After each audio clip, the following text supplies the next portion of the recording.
Hello everyone, welcome back in rank booster series. तो ये जो रैंक बूस्टर सीरीज है, इसमें हमने जेईई मेन के कॉन्सेप्चुअल क्वेश्चन को इंक्लूड किया है, जो कि कॉन्सेप्चुअल क्लैरिटी के लिए बहुत ही इंपॉर्टेंट है। और हो सकता है यही क्वेश्चन या इनके सिमिलर क्वेश्चन अपने को अप्रैल अटेम्प्ट में डायरेक्ट दिख जाए पेपर के अंदर। तो चलो क्वेश्चन स्टार्ट करते हैं। इस क्वेश्चन में बोल रहा है the correct order of bond orders of C2 2 minus N2 2 minus O2 2 minus is respectively. अपने को बॉन्ड ऑर्डर पूछ रहा है। तो देखो बॉन्ड ऑर्डर कैलकुलेट करने के लिए सबसे पहले देखो C2 2 माइनस में total number of electron calculate करो। तो यहाँ पे टोटल नंबर ऑफ इलेक्ट्रॉन आएंगे 14। N2 2 माइनस में टोटल इलेक्ट्रॉन आ जाएगा 16 और O2 2 माइनस में टोटल इलेक्ट्रॉन आ जाएगा 18। अब देखो करना क्या है, अगर 14 इलेक्ट्रॉन है तो बॉन्ड ऑर्डर आ जाता है 3। समझे, 14 इलेक्ट्रॉन है तो बॉन्ड ऑर्डर कितना आ जाएगा 3। अब C2 2 माइनस के लिए बॉन्ड ऑर्डर अपने को पता चल गया 3 है। अगर 14 से ज़्यादा या कम इलेक्ट्रॉन हो गया तो बॉन्ड ऑर्डर कैसे कैलकुलेट करते हैं। बॉन्ड ऑर्डर कैलकुलेट करोगे 3 में से घटा लो। देखो 16 इलेक्ट्रॉन है, जैसे इंटू 2 माइनस में 16 इलेक्ट्रॉन है, तो 14 से कितने का डिफरेंस आ रहा है। 16 जो इलेक्ट्रॉन है वो 14 इलेक्ट्रॉन से कितना डिफर कर रहा है, 2। तो 2 का डिफरेंस आ रहा है तो 2 का हाफ कर दो, 1 आएगा। 1 को इसमें से घटा लो तो इसका वैल्यू आ गया 2। तो जो N2 2 माइनस का बॉन्ड ऑर्डर आएगा उसका वैल्यू आ गया 2। ऐसे ही O2 2 माइनस में देखोगे तो इसका बॉन्ड ऑर्डर निकालना है। तो देखो 3 में से क्या करो, O2 2 माइनस के पास देखो कितने इलेक्ट्रॉन है, 18 इलेक्ट्रॉन है। तो इसका 14 से डिफरेंस कितने का आ रहा है, 4 का आ रहा है। तो इसका हाफ करो, 2 आएगा। 2 को यहाँ से सब्ट्रैक्ट कर लो तो इसका वैल्यू आया 1। तो ऐसे बॉन्ड ऑर्डर हम लोग किसी भी डाई एटॉमिक मॉलिक्यूल का कैलकुलेट कर लेते हैं। अब देखो बॉन्ड ऑर्डर कंपेयर करो। तो यहाँ पे सबसे ज़्यादा बॉन्ड ऑर्डर किसका आ रहा है, C2 2 माइनस का। तो C2 2 माइनस का बॉन्ड ऑर्डर सबसे ज़्यादा। उससे कम आ रहा है, इसका बॉन्ड ऑर्डर आ रहा है 3। और उससे कम आ रहा है N2 2 माइनस का, इसका बॉन्ड ऑर्डर आया 2। और सबसे कम आ रहा है O2 2 माइनस का। तो यहाँ पे देखो बॉन्ड ऑर्डर कंपेयर करवाया, हो सकता था स्टेबिलिटी कंपेयर करा लेता। तो देखो स्टेबिलिटी जो होता है, stability directly proportional to bond order. तो अगर इसमें बोलता सबसे ज़्यादा स्टेबल कौन है तो C2 2 माइनस, सबसे कम स्टेबल कौन है O2 2 माइनस। तो यहाँ पे इसको ध्यान रखना। हो सकता है बॉन्ड एनर्जी भी कंपेयर करवा ले। तो बॉन्ड एनर्जी जो होता है ना, बॉन्ड एनर्जी अगर पूछता तो बॉन्ड एनर्जी भी directly proportional to bond order भी होता है समझे। बॉन्ड स्ट्रेंथ बोल सकता था यहाँ पे। अगर बॉन्ड स्ट्रेंथ बोलता यहाँ पे तो सेम रिलेशन आता, बॉन्ड स्ट्रेंथ या बॉन्ड एनर्जी एक ही बात है। बॉन्ड स्ट्रेंथ भी जो होता है directly proportional to bond order होता है, समझे। अगर बॉन्ड लेंथ यहाँ पे बात करता तो बॉन्ड लेंथ भी पूछ सकता था। बॉन्ड लेंथ वो डायरेक्टली प्रोपोर्शनल नहीं होता है, वो होता है inversely proportional to bond order. जिसका बॉन्ड ऑर्डर ज़्यादा उसमें बॉन्ड लेंथ कम आएगा। तो ये सब पैरामीटर पूछ सकता था, समझे। तो प्रिपेयर्ड रहना कि इसमें से क्या पूछ रहा है, उसके अकॉर्डिंग आंसर दे देना। चलो नेक्स्ट अगले क्वेश्चन की ओर चलते हैं। इस क्वेश्चन में बोल रहे हैं the correct order of increasing intermolecular hydrogen bond strength is. इसमें अपने को इंटरमोलिकुलर हाइड्रोजन बॉन्ड का स्ट्रेंथ बताना है। तो देखो सबसे पहले अपने को H बॉन्ड का आइडिया होना चाहिए। तो जब कभी हाइड्रोजन मोर इलेक्ट्रोनिगेटिव एटम से कनेक्ट होगा, मान लो मोर इलेक्ट्रोनिगेटिव एटम हमने ए ले लिया, तो ए क्या हो सकता है। तो देखो ए हो सकता है, ए जो है ना वो फ्लोरीन हो सकता है, ऑक्सीजन हो सकता है, नाइट्रोजन हो सकता है, sp हाइब्रिडाइज्ड कार्बन भी हो सकता है। जो sp हाइब्रिडाइज्ड कार्बन है वो बहुत ज़्यादा इलेक्ट्रोनेगेटिव होता है। इसका इलेक्ट्रोनेगेटिविटी का वैल्यू देखोगे तो 3.25 होता है, समझे। sp हाइब्रिडाइज्ड कार्बन तो हाईली इलेक्ट्रोनेगेटिव हो गया, नाइट्रोजन से भी ज़्यादा। तो ये भी ले सकते हैं। यहाँ पे CH Cl3 भी ले सकते हैं। तो यहाँ पे देखो, अपना मेनली ये जेई मेन में देखेंगे तो इससे काम अपना बन जाएगा। जेई मेन में इन चारों पॉइंट को याद रखोगे तो काम चल जाएगा। यहाँ पे देखो, अगर sp हाइब्रिडाइज्ड कार्बन की बात करें तो नाइट्रोजन से ज़्यादा इलेक्ट्रोनेगेटिव हो जा रहा है। अगर नाइट्रोजन को हम लेते हैं sp3 हाइब्रिडाइजेशन में, और जो कार्बन है,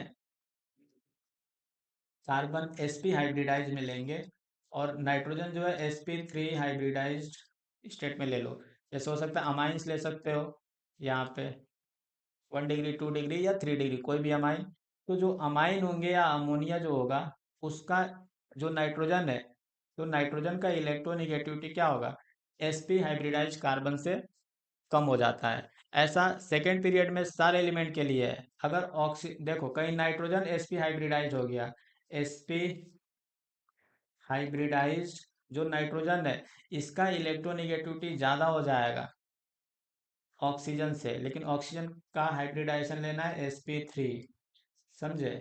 sp3 हाइब्रिडाइज्ड ऑक्सीजन लेते हो और sp हाइब्रिडाइज्ड नाइट्रोजन लेते हो, तो नाइट्रोजन का इलेक्ट्रोनेगेटिविटी ज़्यादा होता है एज कंपेयर टू ऑक्सीजन से, लेकिन ऑक्सीजन sp3 हाइब्रिडाइज्ड में होना चाहिए और जो नाइट्रोजन है sp में। तो देखो, ये तो काम आने वाला नहीं है ज़्यादा, लेकिन ए पॉइंट अपने को बहुत ज़्यादा काम आने वाला है। तो यहाँ पे देखो, अगर यहाँ कंपेयर करते हैं तो HCN में देखो, HCN में कार्बन जो है sp हाइब्रिडाइज्ड है, sp हाइब्रिडाइज्ड है, मतलब इसका इलेक्ट्रोनेगेटिविटी तो 3.25 है। H2O में देखेंगे तो ऑक्सीजन का इलेक्ट्रोनेगेटिविटी हो जाएगा 3.5, और जो अमोनिया है ये भी sp3 हाइब्रिडाइज्ड है। तो यहाँ पे जो नाइट्रोजन का इलेक्ट्रोनेगेटिविटी वैल्यू होगा वो अप्रोक्स हम लोग 3 मान सकते हैं। अब देखो, यहाँ पे strength of hydrogen bonding compare करना है। तो सबसे पहले देखो, हाइड्रोजन पे जितना ज़्यादा पार्शियल पॉजिटिव चार्ज आएगा उतना ज़्यादा स्ट्रेंथ होगा। तो सबसे ज़्यादा इलेक्ट्रोनेगेटिविटी का डिफरेंस कहाँ पे दिख रहा है, HCN में दिख रहा है कि H2O में दिख रहा है। तो H2O में दिख रहा है, समझे। तो पानी जो है, पानी का जो H बॉन्डिंग होगा वो सबसे ज़्यादा होगा स्ट्रेंथ, उसके बाद HCN का होगा उससे कम थोड़ा सा, और अमोनिया का स्ट्रेंथ ऑफ H बॉन्डिंग सबसे कम होगा। तो ऑप्शन 1 ऐसे ही गलत हो गया। यहाँ पे देखो, अमोनिया का बोला है कि H बॉन्डिंग का स्ट्रेंथ ज़्यादा होगा मीथेन से। अच्छा, मीथेन में तो H बॉन्डिंग होता ही नहीं है। मीथेन में जो हाइड्रोजन है उस पर सफिशियंट पॉजिटिव चार्ज नहीं है, तो ये तो वैसे ही गलत हो गया। यहाँ पे देखो, अमोनिया का H बॉन्डिंग ज़्यादा होगा HCN से, तो ये भी गलत बोल रहा है। ये जो फोर्थ ऑप्शन में लिखा है कि HCN का H बॉन्डिंग सबसे ज़्यादा होगा, करेक्ट है, और उससे कम अमोनिया का होगा, और सबसे कम मीथेन में होगा। तो मीथेन में तो एज सच कोई H बॉन्डिंग होता नहीं है, यहाँ पे कोई H बॉन्डिंग होता नहीं है, समझे। तो स्ट्रेंथ ऑफ H बॉन्डिंग के लिए देखेंगे कौन सा करेक्ट ऑप्शन है, तो ऑप्शन 4 हो जाएगा।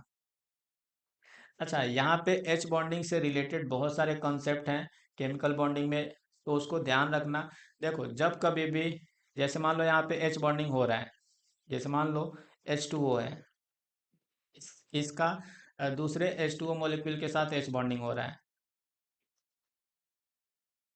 और यहाँ पे H2O है, अगर किसी दूसरे मॉलिक्यूल यहाँ पे HF के साथ मान लो H बॉन्डिंग कर रहा है, और H2O का किसी तीसरे मॉलिक्यूल के साथ यहाँ पे HN के साथ H बॉन्डिंग हो रहा है, तो कई बार ऐसा होता है कि क्वेश्चन बोल देगा यहाँ पे इसके बीच का जो बॉन्ड लेंथ है D1, D2, D3, तो D1, D2, D3 को कंपेयर करने के लिए बोलेगा। तो यहाँ पे देखो, यहाँ पे जो लोन पेयर है, यहाँ पे तीनों केस में तो लोन पेयर डोनर जो है पानी ही है, H2O। लेकिन यहाँ पे जो पार्शियल पॉजिटिव चार्ज आ रहा है H2O के वजह से आ रहा है, यहाँ पे H2O का जो है ऑक्सीजन, उसके वजह से यहाँ पे हाइड्रोजन पे पार्शियल पॉजिटिव चार्ज आ रहा है, और HF में जो पार्शियल पॉजिटिव चार्ज है वो ज़्यादा आएगा, क्योंकि फ्लोराइड खींचेगा यहाँ पे F जो है, और NH में नाइट्रोजन खींचेगा तो यहाँ पे पार्शियल पॉजिटिव चार्ज आएगा लेकिन कम आएगा। तो देखो सबसे ज़्यादा अट्रैक्शन कहाँ पे होगा, बी वाले में। अगर इसको ए बोले, इसको बी बोले, इसको सी बोले, तो सबसे ज़्यादा अट्रैक्शन किस में होगा, बी वाले में। तो बी वाले में ये पास पास आ जाएंगे, समझे, पास पास आ जाएंगे। तो यहाँ पे बॉन्ड लेंथ कम हो जाएगा, D2 कम हो जाएगा, सबसे कम हो जाएगा D2। और सबसे ज़्यादा कौन हो जाएगा, D3, क्योंकि D3 में उतना ज़्यादा चार्ज है नहीं H प्लस पे, तो उतना अट्रैक्शन होगा नहीं। और बीच में आ जाएगा पानी, मतलब D1। अब देखो, अगर डोनर को डिफरेंट कर देता, यहाँ पे डोनर को डिफरेंट कर देता तो भी क्वेश्चन एक बना सकता है। जैसे यहाँ पे देखो, मान लो इस टाइप का क्वेश्चन बना दे, OH केवल अपना लोन पेयर दे रहा है, इसमें HF जो F है अपना लोन पेयर देगा, और ये इसमें नाइट्रोजन अपना लोन पेयर देगा। और एक्सेप्टर यहाँ पे सेम रख रहा है, एक्सेप्टर मान लो HO है, HO, HO। तो यहाँ पे देखो, H पे जो पार्शियल पॉजिटिव चार्ज आ रहा है वो तो सेम आ रहा है, H पे पार्शियल पॉजिटिव चार्ज सेम आ रहा है। और ये जो डोनर एटम है, इसमें लोन पेयर कौन डोनेट करेगा, ऑक्सीजन। इसमें जो फ्लोरीन है ये अपना लोन पेयर डोनेट करेगा, और यहाँ पे नाइट्रोजन अपना डोनेट करेगा लोन पेयर। तो यहाँ पे अगर इसके बीच का डिस्टेंस D1, D2, D3 बोले, तो इसको कैसे कंपेयर करेंगे। इसमें देखो, जो फ्लोरीन है वो मोस्ट इलेक्ट्रोनेगेटिव एटम है, तो ये अपना लोन पेयर डोनेट तो करेगा, लेकिन उतना अच्छा से नहीं कर पाएगा जितना कि ऑक्सीजन और नाइट्रोजन करेंगे। तो देखो, फ्लोरीन और H के बीच जो डिस्टेंस होगा D2, वो सबसे ज़्यादा होगा। उससे कम डिस्टेंस किस में आएगा, ऑक्सीजन और हाइड्रोजन के बीच, क्योंकि ऑक्सीजन तो थोड़ा अच्छा डोनेट करेगा एज कम्पेयर टू फ्लोरीन। और सबसे कम डिस्टेंस किस में आ जाएगा, इस वाले में जिसमें नाइट्रोजन डोनेट कर रहा है, D3, क्योंकि नाइट्रोजन का इलेक्ट्रोनिगेटिविटी इन दोनों के कंपेयर में कम है, तो ये ज़्यादा डोनेशन करेगा इनके रेस्पेक्ट में। तो यहाँ पे अट्रैक्शन ज़्यादा होगा, और इनके बीच का जो डिस्टेंस है नाइट्रोजन और हाइड्रोजन के बीच का, वो कम हो जाएगा। और एक बात और याद रखना, कि अगर एच बॉन्डिंग का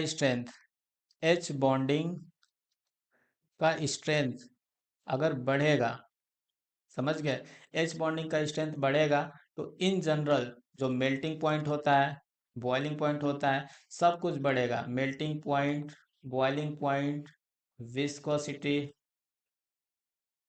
viscosity, solubility in water, solubility in water बढ़ेगा।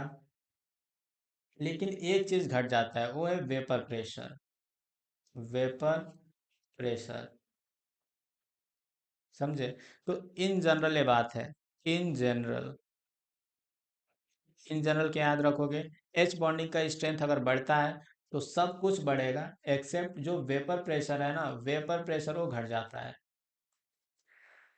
तो एच बॉन्डिंग से रिलेटेड ऐसे क्वेश्चन आएगा तो कर सकते हो। चलो नेक्स्ट क्वेश्चन की ओर चलते हैं। इस क्वेश्चन में बोल रहा है, in the structure of SF4 the lone pair of electrons on sulphur is in. First में बोल रहा है equatorial position and there are two lone pair bond pair repulsion at 90 degree.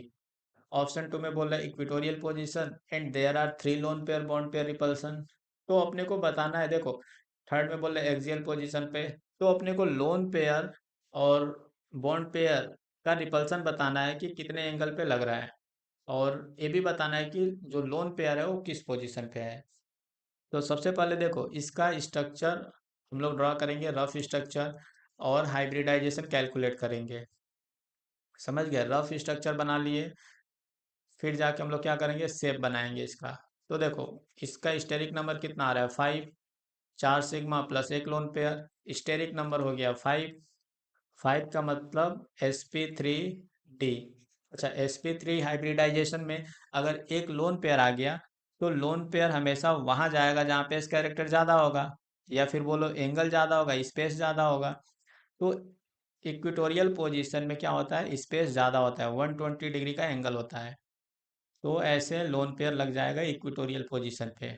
और जो 4 फ्लोरीन है इनको ऐसे लगा दो। अब देखो यहाँ पे लोन पेयर कहाँ पे है, इक्वेटोरियल पोजीशन पे।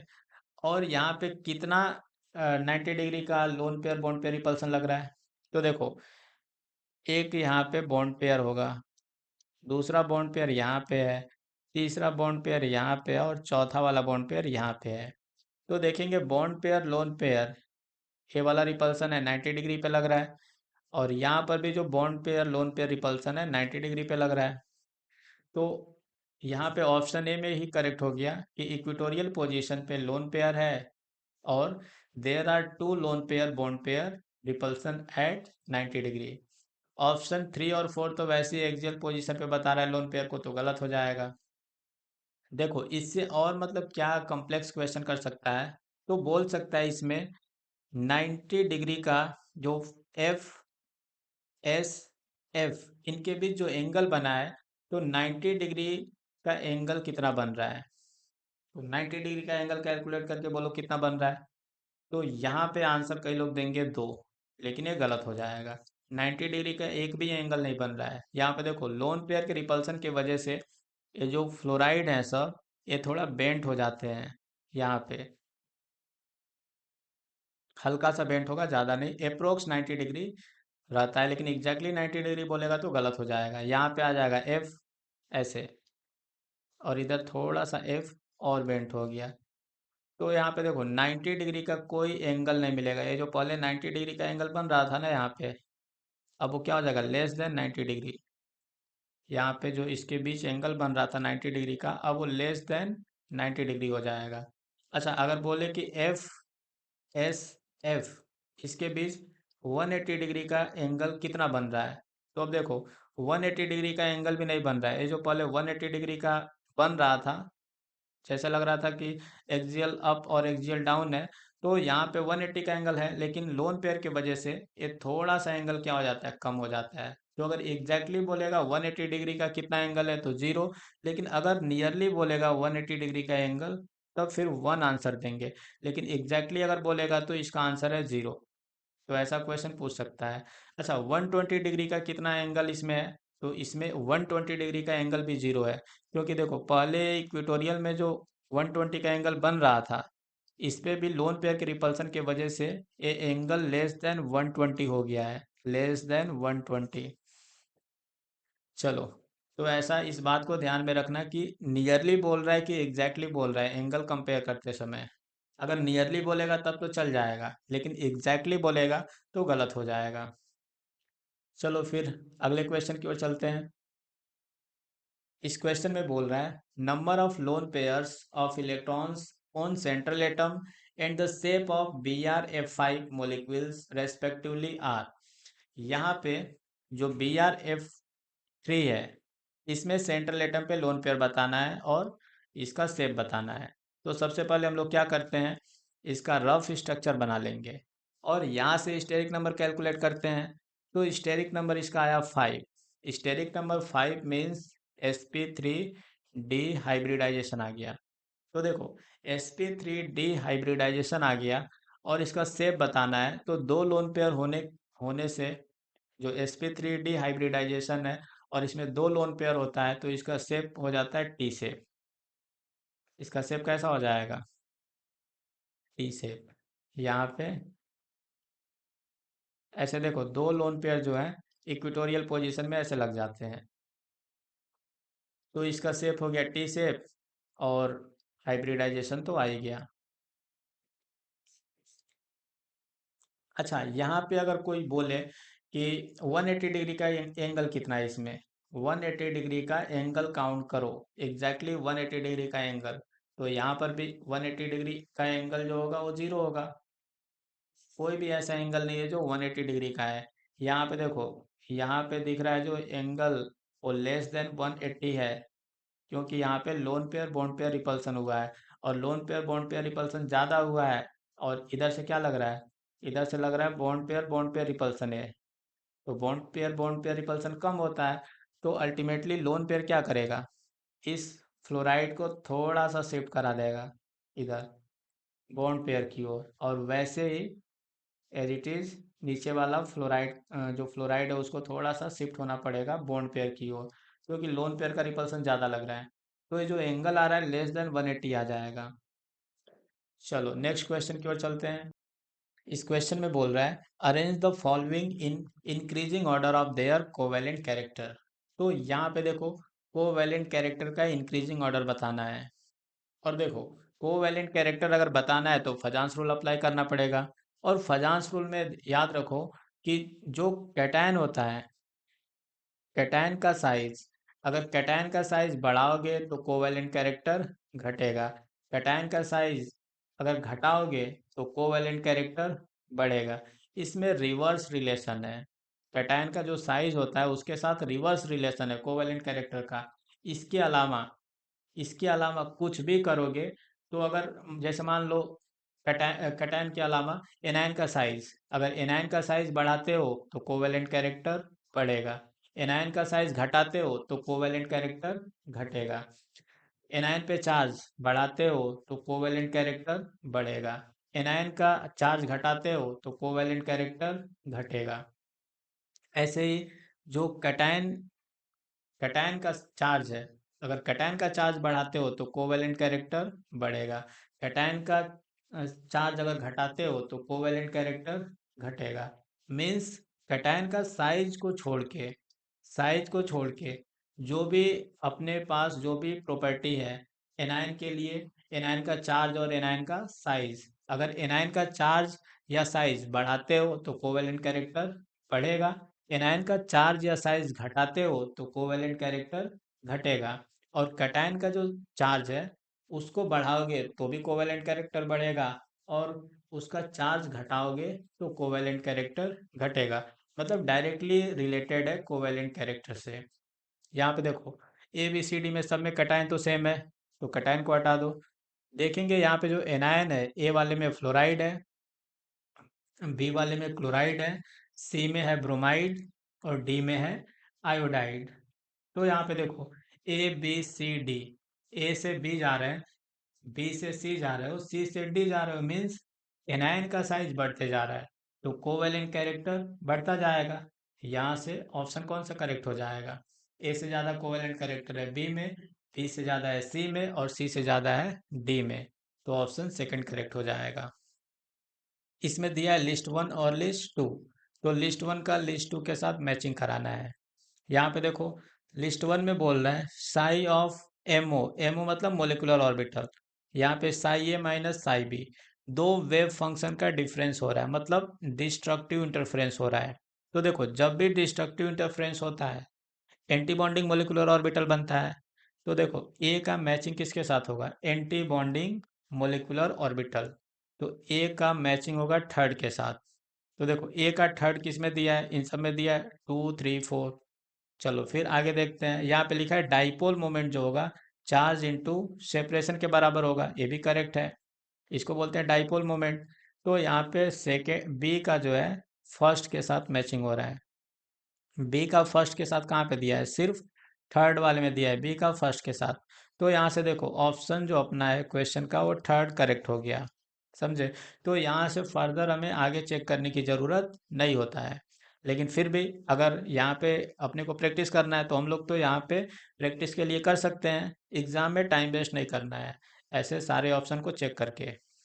चलो, तो यहाँ पे सी में देखो क्या बोल रहा है, N B minus N A, bonding में number of electron minus antibonding में नंबर ऑफ इलेक्ट्रॉन का अगर हाफ कर देते हैं तो अपने को क्या मिलता है? Bond order.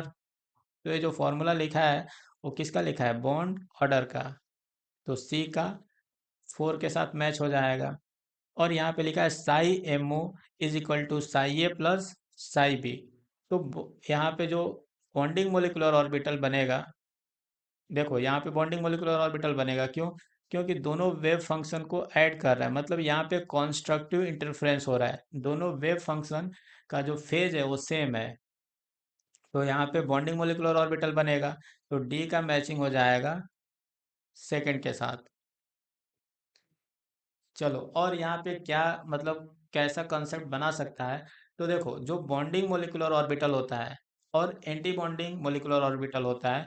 तो बॉन्डिंग के केस में दोनों न्यूक्लियस के बीच इलेक्ट्रॉन की डेंसिटी बढ़ जाती है। ध्यान रखना, बॉन्डिंग मोलिकुलर ऑर्बिटल बनता है तो दोनों न्यूक्लियस के बीच इलेक्ट्रॉन की डेंसिटी बढ़ जाता है, बॉन्डिंग मोलिकुलर ऑर्बिटल। और एंटी बॉन्डिंग मोलिकुलर ऑर्बिटल जो होता है उसमें एंटी बॉन्डिंग मोलिकुलर ऑर्बिटल, तो उसमें इलेक्ट्रॉन का जो डेंसिटी होता है इस न्यूक्लियस के बीच घट जाता है, समझे। और इलेक्ट्रॉन की डेंसिटी न्यूक्लियस के आउटसाइड शिफ्ट हो जाता है, यहाँ पे इधर। तो जो बॉन्डिंग मोलिकुलर ऑर्बिटल होता है इसमें देखो एट्रैक्शन बढ़ जाता है। तो एट्रैक्शन बढ़ने से स्टेबिलिटी, देखो दोनों न्यूक्लियस के बीच इलेक्ट्रॉन आ गया, न्यूक्लियस पे पॉजिटिव चार्ज और इलेक्ट्रॉन पे नेगेटिव चार्ज। तो यहाँ पे एट्रैक्शन होने लगता है, एट्रैक्शन होने से एनर्जी रिलीज होता है और स्टेबिलिटी बढ़ जाता है। स्टेबिलिटी क्या होगा, बढ़ेगा। तो बॉन्डिंग मोलिकुलर ऑर्बिटल का एनर्जी जो होता है एटॉमिक ऑर्बिटल से कम होता है। बॉन्डिंग मोलिकुलर ऑर्बिटल का एनर्जी क्या होगा, एटॉमिक ऑर्बिटल से कम। लेकिन एंटी बॉन्डिंग के केस में क्या हो रहा है, दोनों न्यूक्लियस के बीच इलेक्ट्रॉन डेंसिटी तो गायब हो गया है, इस पे भी पॉजिटिव चार्ज है और इस न्यूक्लियस पे भी पॉजिटिव चार्ज है। तो इनमें रिपल्सन होता है, रिपल्सन होने की वजह से एक दूसरे को धक्का लगाएंगे, जिसकी वजह से एनर्जी बढ़ेगा और स्टेबिलिटी घटेगा। तो इसका स्टेबिलिटी क्या हो रहा है, स्टेबिलिटी देखेंगे तो इस केस में डिक्रीज हो जाता है। तो एंटी बॉन्डिंग का देखो एनर्जी बढ़ा है, तो अगर एनर्जी को अगर एटॉमिक ऑर्बिटल से कंपेयर करें, इस जो बॉन्डिंग और एंटी बॉन्डिंग मोलिकुलर ऑर्बिटल हैं इनको अगर कंपेयर करें तो देखो बॉन्डिंग मोलिकुलर ऑर्बिटल सबसे कम एनर्जी का होगा। एनर्जी देखो, एनर्जी कंपेयर करने जा रहे हैं तो सबसे कम एनर्जी का कौन होगा, बॉन्डिंग मोलिकुलर ऑर्बिटल। इससे ज़्यादा एनर्जी का होगा एटॉमिक ऑर्बिटल। और सबसे ज़्यादा होगा एंटी बॉन्डिंग मोलिकुलर ऑर्बिटल। तो हो सकता है एनर्जी कंपेयर करके किसी ऑप्शन में क्वेश्चन पूछ सकता है। चलो नेक्स्ट क्वेश्चन की ओर चलते हैं। इस क्वेश्चन में बोल रहा है द नंबर ऑफ मोलिक्यूल्स और ions from the following having non planar structure is. ये जो भी मोलिक्यूल्स और आयंस लिखा है इसमें बोल रहा है नॉन प्लेनर स्ट्रक्चर बताओ। अच्छा, नॉन प्लेनर स्ट्रक्चर कौन होंगे, जिसमें एटम जो है मोलिक्यूल्स के एटम, सारे एटम एक ही प्लेन में ना आए।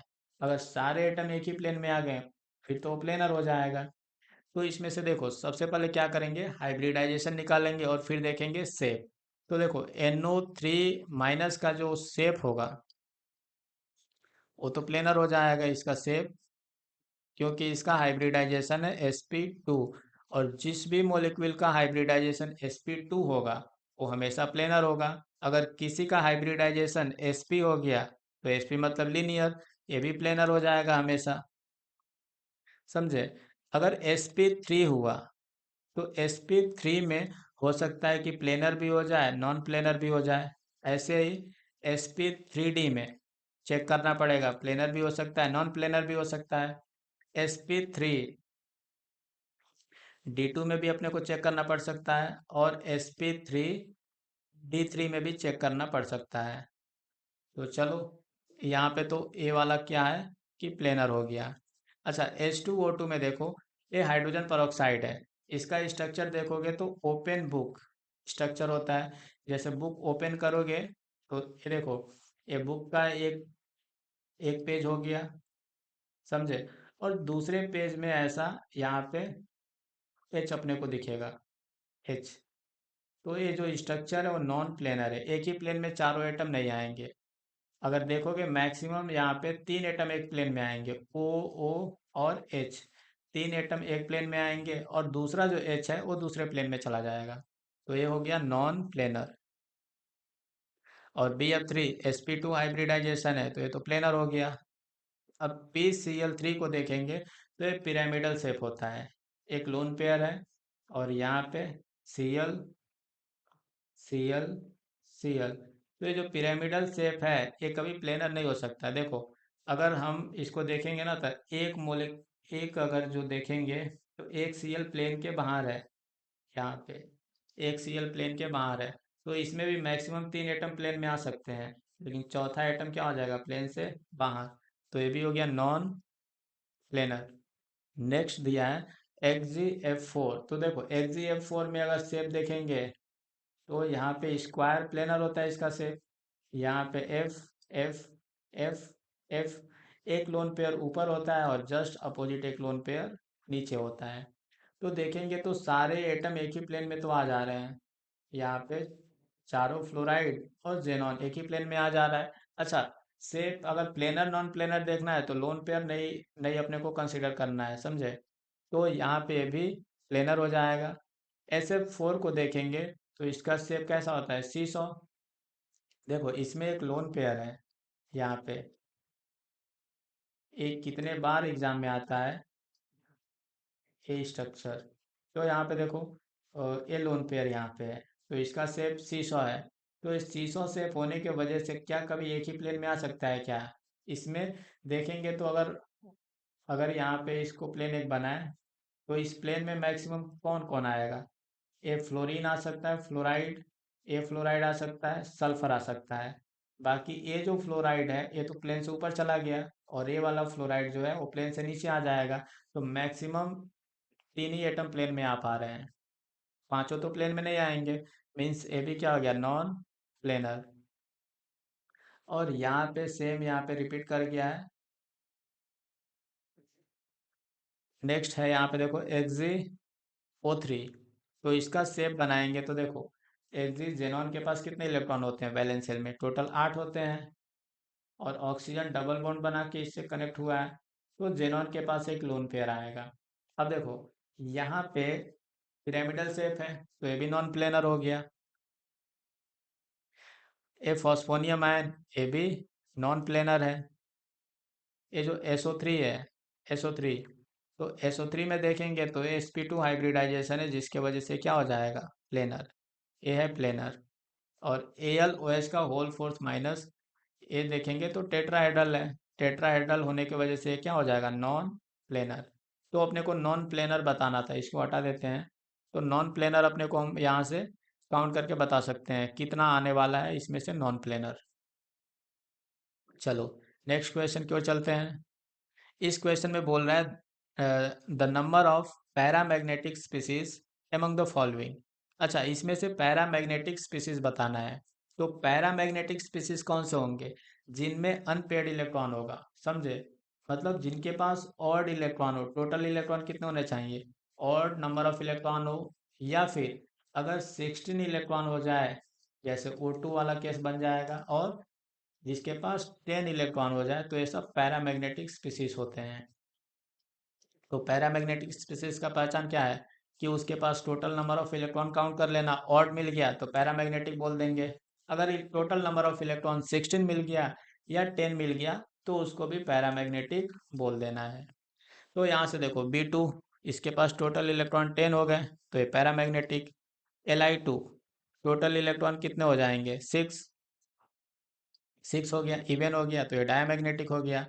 C2, इसके पास टोटल इलेक्ट्रॉन कितने हैं, 12, तो ये भी डायमैग्नेटिक। इवन हो जाएगा ना, इवन में तो total number of electron even होता है तो डायमैग्नेटिक होता है, एक्सेप्ट यही वाला केस 16 और 10 वाले को छोड़ के। चलो C2 माइनस, इसके पास टोटल इलेक्ट्रॉन कितने हो जाएंगे, 13, ऑड है, ऑड है मतलब पैरामैग्नेटिक। O2 2 माइनस, इसके पास इलेक्ट्रॉन हो जाएंगे 18, इवन है तो डायमैग्नेटिक। O2 प्लस 17 इलेक्ट्रॉन, तो ये भी क्या हो जाएगा, paramagnetic. He2 plus, total electron कितने हो गए, 3, 3 मतलब पैरामैग्नेटिक। तो देखो टोटल पैरामैग्नेटिक स्पीसीज कितने हैं, 1, 2, 3, 4। तो इस क्वेश्चन का आंसर क्या बनेगा, 4। इस क्वेश्चन में बोल रहा है which among the following species has unequal bond length. तो यहाँ पे 4 स्पीसीज दिया है और अनइक्वल बॉन्ड लेंथ अपने को पूछा है। तो देखो अनइक्वल बॉन्ड लेंथ कब आता है, जब यहाँ पे मान लो कोई सेंट्रल एटम है, जैसे मान लो C है, कार्बन, और इससे अगर डिफरेंट ग्रुप अटैच हो जाए, जैसे मान लो यहाँ पे H लगा है, यहाँ पे H लगा है, यहाँ पे F लगा है, यहाँ पे Cl लगा है, तो डिफरेंट ग्रुप अटैच होंगे तो वहाँ पे अनइक्वल बॉन्ड लेंथ का केस बनेगा। इसके अलावा और भी केस होता है, जैसे मान लो कहीं ट्राइगोनल बाई पिरामिडल शेप आ रहा है, जैसे P, यहाँ PCl5 में पड़े हो गए कि जो ट्राइगोनल बाइपिरामिडल होता है, यहाँ पे अगर sp3d हाइब्रिडाइजेशन आता है तो यहाँ पर भी एक्सियल बॉन्ड लेंथ इक्वेटोरियल से लॉन्गर हो जाता है, तो यहाँ पर भी अनइक्वल बॉन्ड लेंथ का केस आ सकता है। और sp3 sp3d3 में sp3d3 में जानते हो कि अगर सेंट्रल एटम है तो यहाँ पे इसके around pentagonal bi pyramidal geometry बनता है, पेंटागोनल बाई पिरामिडल। और इस केस में भी अनइक्वल बॉन्ड लेंथ आ सकता है। तो अपने को जब भी अनइक्वल बॉन्ड लेंथ का क्वेश्चन आए तो ये तीनों बातें तुरंत देखो दिमाग में लाना पड़ेगा कि कहीं इनमें से तीनों में से कोई एक तो नहीं है। यहाँ पे देखो जेनॉन के साथ 4 फ्लोराइड लगा है, तो यहाँ पे तो देखते हैं तो sp3d2 हाइब्रिडाइजेशन वाला केस है, तो यहाँ पे ऐसा कुछ आने वाला नहीं है, सारे बॉन्ड लेंथ कैसे आएंगे इक्वल। और यहाँ पे देखो जो फ्लोराइड है स्क्वायर प्लेनर शेप बना के यहाँ पे रहता है, तो यहाँ पे तो सारे बॉन्ड लेंथ इक्वल आ रहे हैं। Bf4 माइनस टेट्राहेड्रल है, यहाँ पे सारे बॉन्ड लेंथ इक्वल आएंगे। SF4 में देखेंगे तो sp3d हाइब्रिडाइजेशन आ रहा है, और sp3d हाइब्रिडाइजेशन का अगर इसका शेप बनाएंगे तो जो लोन पेयर है वो इक्वेटोरियल पोजीशन पे आने वाला है। यहाँ पे लोन पेयर आएगा इक्वेटोरियल पोजीशन पे। और देखो यहाँ पे एक्सियल बॉन्ड भी है और इक्वेटोरियल बॉन्ड भी है, तो यहाँ पे अनइक्वल बॉन्ड लेंथ आने वाला है। एक्सियल बॉन्ड लेंथ जो है वो थोड़ा सा लॉन्गर होगा, इक्वेटोरियल वाला शॉर्टर होगा। तो क्वेश्चन का आंसर यही बन जाएगा। और देखो SiF4 तो ये भी टेट्राहेड्रल हो गया, तो इसमें भी सारे बॉन्ड लेंथ इक्वल आते हैं। तो अनइक्वल बॉन्ड लेंथ का क्वेश्चन आए तो ध्यान देना कि कहीं सराउंडिंग एटम डिफरेंट तो नहीं कर दिया है। अगर सराउंडिंग एटम सेम रखा तो फिर इन दोनों केस में ही अनइक्वल बॉन्ड लेंथ आता है। इन दोनों केस में ही अपने को क्या मिलेगा, अनइक्वल बॉन्ड लेंथ sp3d और sp3d3 में। इस क्वेश्चन में बोल रहा है which of the following are isostructural pair, इसमें से अपने को बताना है कि कौन आइसो स्ट्रक्चरल पेयर है। अच्छा, आइसो स्ट्रक्चरल पेयर का मतलब होता है same shape, same shape. Hybridisation कुछ भी हो उससे मतलब नहीं है, शेप सेम होना चाहिए। तो सेम शेप अपने को यहाँ पे चेक करना है। ऑप्शन ए में दिया है सल्फेट एंड क्रोमेट, तो सल्फेट भी टेट्राहेड्रल होता है और क्रोमेट भी टेट्राहेड्रल, तो ये आइसो स्ट्रक्चरल पेयर है। बी में दिया है SiCl4 एंड TiCl4, तो ये भी टेट्राहेड्रल होता है और TiCl4 भी टेट्राहेड्रल, तो आइसो स्ट्रक्चरल पेयर हो गया। सी में बोल रहा है अमोनिया, तो अमोनिया तो पिरामिडल होता है। और NO3 दिया है, तो NO3 जो होता है ट्राइगोनल प्लेनर होता है, इसका अलग अलग शेप है, मीन्स ए आइसो स्ट्रक्चरल पेयर नहीं है। समझे। ऐसे ही डी में देखो BCl3 और BPr3, तो BCl3 तो ट्राइगोनल प्लेनर हो गया, लेकिन यहाँ पे BrCl3 जो है इसका शेप होता है टी शेप, तो इनका भी शेप अलग अलग है, तो ये भी आइसो स्ट्रक्चरल पेयर नहीं है। तो इस क्वेश्चन का आंसर हो जाएगा थर्ड, ए एंड बी। अच्छा, आइसो स्ट्रक्चरल पेयर देखना है तो सेम शेप होना चाहिए, उसके हाइब्रिडाइजेशन से कोई मतलब नहीं है। जैसे अगर मैं बोलूँ तो BeCl2 एंड I3 माइनस, ये क्या होंगे, तो आइसो स्ट्रक्चरल पेयर होंगे दोनों।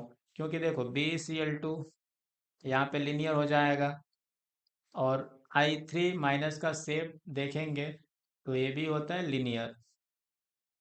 I3 माइनस का शेप अगर चेक करोगे, कैलकुलेट करोगे, तो यहाँ पे आएगा लिनियर। इसके पास तीन तीन लोन पेयर हैं और तीनों लोन पेयर इक्वेटोरियल पोजीशन में होते हैं, तो शेप बताते समय लोन पेयर को इग्नोर कर देते हैं।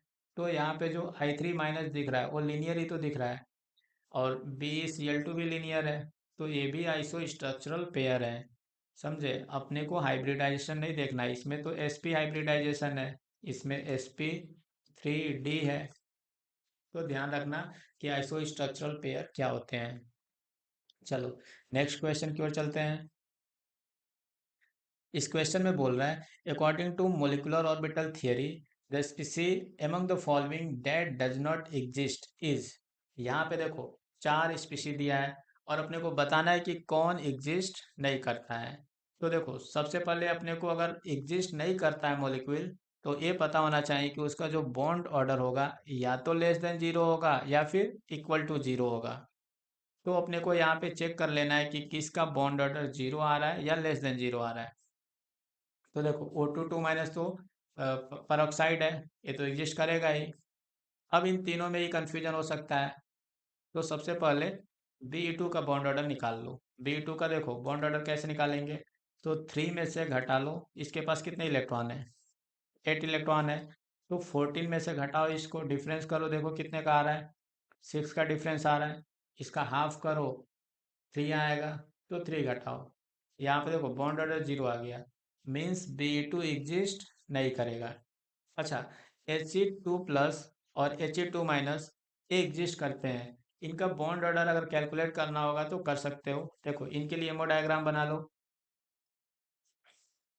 इसके लिए sigma 1s, sigma star 1s, sigma 2s, sigma star 2s।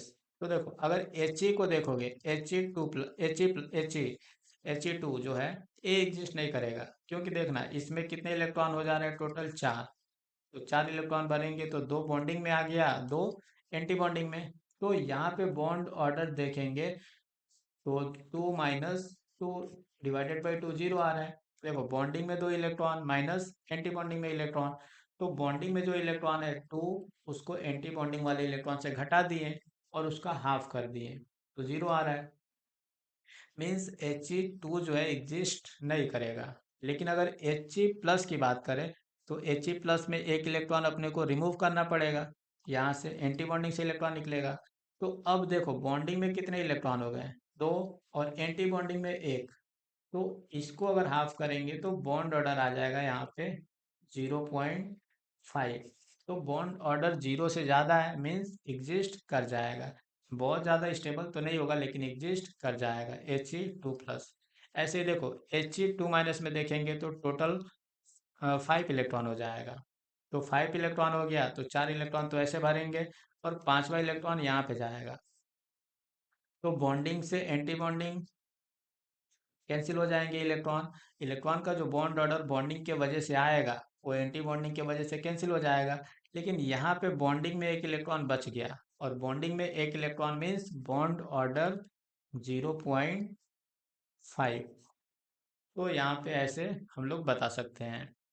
इस क्वेश्चन में बोल रहा है number of paramagnetic oxides among the following given oxide is. यहाँ पे देखो जो भी ऑक्साइड दिया है इसमें ध्यान दो, तो एस ब्लॉक के ऑक्साइड हैं। तो एस ब्लॉक के जो मेटल होंगे या तो +1 ऑक्सीडेशन स्टेट में होंगे या फिर सेकेंड ग्रुप का है तो +2 में। और ये सब डायामैग्नेटिक होते हैं क्योंकि इनके पास अनपेयर्ड इलेक्ट्रॉन नहीं है। तो अपने को सिर्फ एनायन से कंपेयर करना है। यहाँ पे ऑक्साइड, ऑक्सीजन पे 2 माइनस, इसमें भी ऑक्साइड है, यहाँ पे O2 2 माइनस पर ऑक्साइड, यहाँ पे O2 माइनस सुपर ऑक्साइड, यहाँ पे भी ऑक्साइड है और यहाँ पे भी ऑक्साइड है। तो देखो ऑक्साइड में ऑक्टेट कंप्लीट है, तो ये सब डायमैग्नेटिक है। ए बी डाया, ए बी ऑक्साइड डायमैग्नेटिक, ये दोनों ऑक्साइड डायमैग्नेटिक है। ये देखो अब अपने को बस इसमें कंपेयर करना है, तो इसमें कैसे कंपेयर करेंगे, एमओटी से। O2 2 माइनस, इसके पास टोटल इलेक्ट्रॉन कितने हो जाएंगे, 18। 18 इलेक्ट्रॉन है और इवन इलेक्ट्रॉन है तो ये भी डायमैग्नेटिक हो गया। O2 माइनस में अगर देखेंगे तो टोटल इलेक्ट्रॉन आएगा 17। तो even electron, sorry odd electron होने की वजह से ये क्या हो जाएगा, पैरामैग्नेटिक। ये हो गया पैरामैग्नेटिक। और क्वेश्चन में क्या बोल रहा था कि अपने को पैरामैग्नेटिक ऑक्साइड बताना है, तो सिर्फ एक ऑक्साइड है पैरामैग्नेटिक, तो ऑप्शन इसका थर्ड करेक्ट हो जाएगा। इस क्वेश्चन में बोल रहा है the spin only magnetic moment value of B2 plus स्पीसी is 10⁻⁻² Bm। यहाँ पे जो वैल्यू आएगा उसको बताना है। तो देखो B2 प्लस का स्पिन ओनली मैग्नेटिक मोमेंट बताना है, तो स्पिन ओनली मैग्नेटिक मोमेंट को हम लोग लिख सकते हैं √n n+2 वॉर मैग्नेटॉन। अब देखो अगर इसमें n की बात करें तो n होता है number of unpaired electron, number of unpaired electron, अगर कोई अपने को अनपेड इलेक्ट्रॉन बता दे B2 प्लस में, तो हम लोग इजीली क्या कर सकते हैं, spin only magnetic moment calculate कर सकते हैं। तो B2 प्लस में देखो अनपेड इलेक्ट्रॉन कितने होंगे, तो देखो अगर B2 होता तो इसके पास 10 इलेक्ट्रॉन है, 10 इलेक्ट्रॉन। B2 प्लस में इसके पास है 9 इलेक्ट्रॉन। तो एमओ डायग्राम इसका बना के तुरंत चेक कर सकते हो कितने अनपेड इलेक्ट्रॉन आ रहे हैं। इसका एमओ डायग्राम बना सकते हैं, देखो sigma 1s, sigma star 1s, sigma 2s, sigma star 2s, ये हो गया पाई 2p x, पाई 2p y। चलो इसमें इलेक्ट्रॉन भर लेते हैं, 9 इलेक्ट्रॉन, तो हो जाएगा 1 2 3 4 5 6 7 8 9। देखो 9 इलेक्ट्रॉन है, तो ए वाला इलेक्ट्रॉन पहले था लेकिन अब निकल गया है, समझे। तो यहाँ पे देखो अनपेड इलेक्ट्रॉन कितना अपने को मिला, एक। तो अनपेड इलेक्ट्रॉन एक होने की वजह से यहाँ पे हम लोग इसका स्पिन ओनली मैग्नेटिक मोमेंट लिख सकते हैं 1 + 2 Bm। तो इसका वैल्यू आएगा 1 देखो √3 हो गया है, तो √3 Bm, और इसका वैल्यू दिया है, यूज करो 1.73 बोर मैग्नेटॉन, और इसको लिख सकते हैं 173 × 10⁻⁻² बोर मैग्नेटॉन। तो यहाँ पे जो वैल्यू आया, पूछ रहा था इसका वैल्यू बताओ, तो 173 आएगा।